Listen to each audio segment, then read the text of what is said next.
Hi అండి. అందరికీ నమస్కారం. Welcome to my channel. అందరూ ఎలా ఉన్నారండి? బాగున్నారు కదా! అందరూ బాగుండాలని, సంతోషంగా ఉండాలని కోరుకుంటున్నాను. మేము కూడా బాగున్నాం. ఈరోజు మన వీడియోలో వచ్చేసి గోంగూర మటన్‌ని ఎలా తయారు చేయాలో చూపించబోతున్నానండి. పుల్ల పుల్లగా, కారం కారంగా, మసాలా ఫ్లేవర్స్‌తో బావుంటుంది. మరైతే ఇప్పుడు దీని తయారీ విధానం చూసేద్దామా? ముందుగా వచ్చేసి కేజీన్నర మటన్ తీసుకున్నాను. ముక్కలు చక్కగా ఈవెన్‌గా కొట్టించుకొని పెట్టుకోండి. చక్కగా ఉప్పు, నిమ్మరసం వేసి కడిగి పక్కన పెట్టేసుకోండి. ఫ్యాట్ కావాలంటే వేసుకోండి. లేదంటే దాన్ని తీసేయొచ్చనమాట.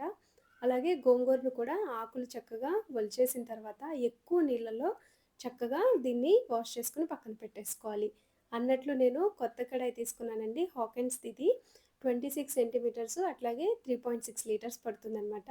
అయితే కొత్త కడాయి తీసుకున్నప్పుడు స్టిక్కర్ కొంచెం తీయటానికి ఈ విధంగా ఒక చిన్న టిప్ అనమాట. మంటని సిమ్‌లో పెట్టేసి కడాయి కొంచెం వేడెక్కుతుందనగా చక్కగా ఆ స్టిక్కరు ఉన్న గమ్ అనేది కొంచెం చెమ్మదనం తగిలి రిలీజ్ చేసేస్తుందనమాట. అంటే స్టిక్కర్ అనేది చక్కగా ఊడి వచ్చేస్తుంది. ఇట్లాగే ఇంకో స్టిక్కర్‌ని కూడా లైట్‌గా వేడి తగిలిస్తే ఆ గమ్ అనేది కొంచెం మెల్ట్ అయ్యి ఈజీగా రిమూవ్ అయిపోతుంది. ఇలా ఒకసారి ట్రై చేసి చూడండి.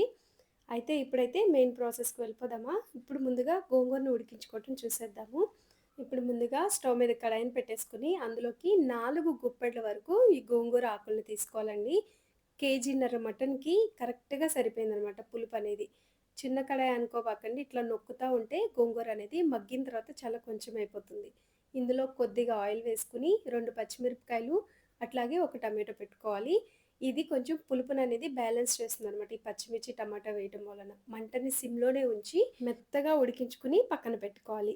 స్టవ్ మీద వేరొక కడాయిని పెట్టేసుకొని 4 టేబుల్ స్పూన్ దాకా ఆయిల్ వేసుకొని చిన్న మసాలా అనమాట. ఒక బిర్యానీ ఆకు, ఒక చిన్న దాల్చిన చెక్క, 2 లవంగ మొగ్గలు, ఒక ఇలాచీని కూడా వేసేసుకొని మంచిగా వేయించుకోవాలి. మసాలాలు మంచిగా వేగుతూ ఉండగా ఇందులోకి 3 మీడియం సైజ్ ఉల్లిపాయలని ఈ విధంగా గ్రైండ్ చేసుకొని వేసుకోవాలండి. మెత్తటి పేస్ట్ చేయకుండా ఇట్లా కచ్చాపచ్చాగా ఉంటే కూర గ్రేవీ అనేది బావుంటుందనమాట. మెత్తగా చేసేసారంటే తీపిదనం అనేది వస్తుంది. ఇందులోకి పచ్చిమిర్చిని కూడా వేసేసుకొని, ఇందులోకి అల్లం వెల్లుల్లి పేస్ట్ కూడా వేసుకోవాలి. 2 ఇంచుల అల్లం ముక్కలు 4, 20 వెల్లుల్లి రెబ్బలు వేసుకోవాలి. ఇలా ఫ్రెష్‌గా చేసి వేసుకుంటే కూర అనేది టేస్ట్ బావుంటుంది. ఈ అల్లం వెల్లుల్లి పేస్టు పచ్చి వాసన పోయి చక్కగా కలర్ వస్తుంది కదా! ఈ స్టేజ్‌లో మనం శుభ్రం చేసి పెట్టుకున్న మటన్‌ని కూడా వేసేసుకొని మంచిగా కలుపుకోవాలనమాట. మంటని ఇప్పుడు మీడియం ఫ్లేమ్‌లో పెట్టి ఈ మసాలా మొత్తం కూడా మటన్ ముక్కలకి పట్టించాలి. అలాగే ఈ మటన్‌లో నుంచి నీళ్లు వస్తాయి కదండీ! అవి ఇంకిపోయేంత వరకు కూడా మంటని మీడియం ఫ్లేమ్‌లో పెట్టుకొని, మూత పెట్టుకొని ఉడికించుకోవాలి.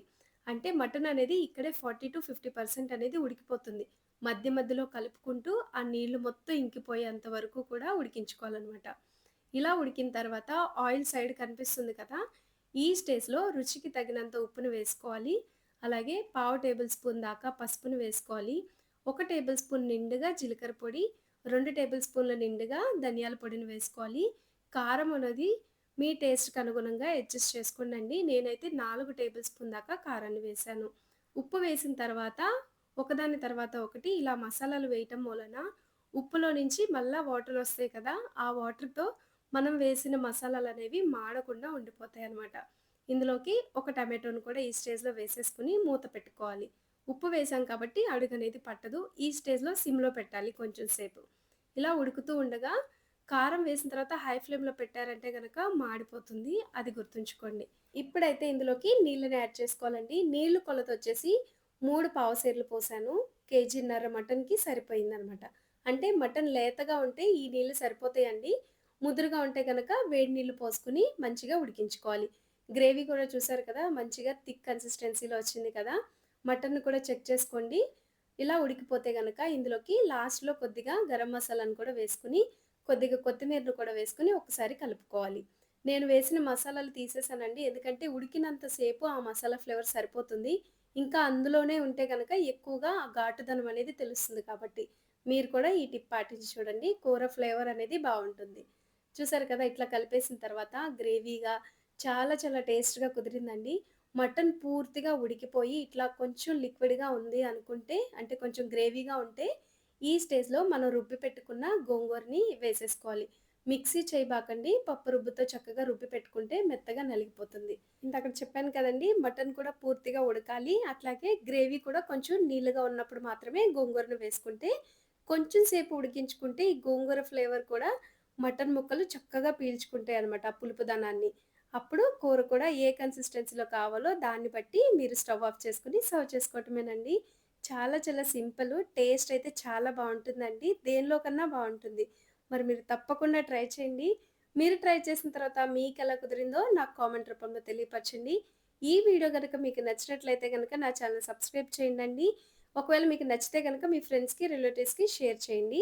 అలాగే నన్ను సపోర్ట్ చేసినందుకు మీ అందరికీ నా ధన్యవాదాలండి. Thank you for watching.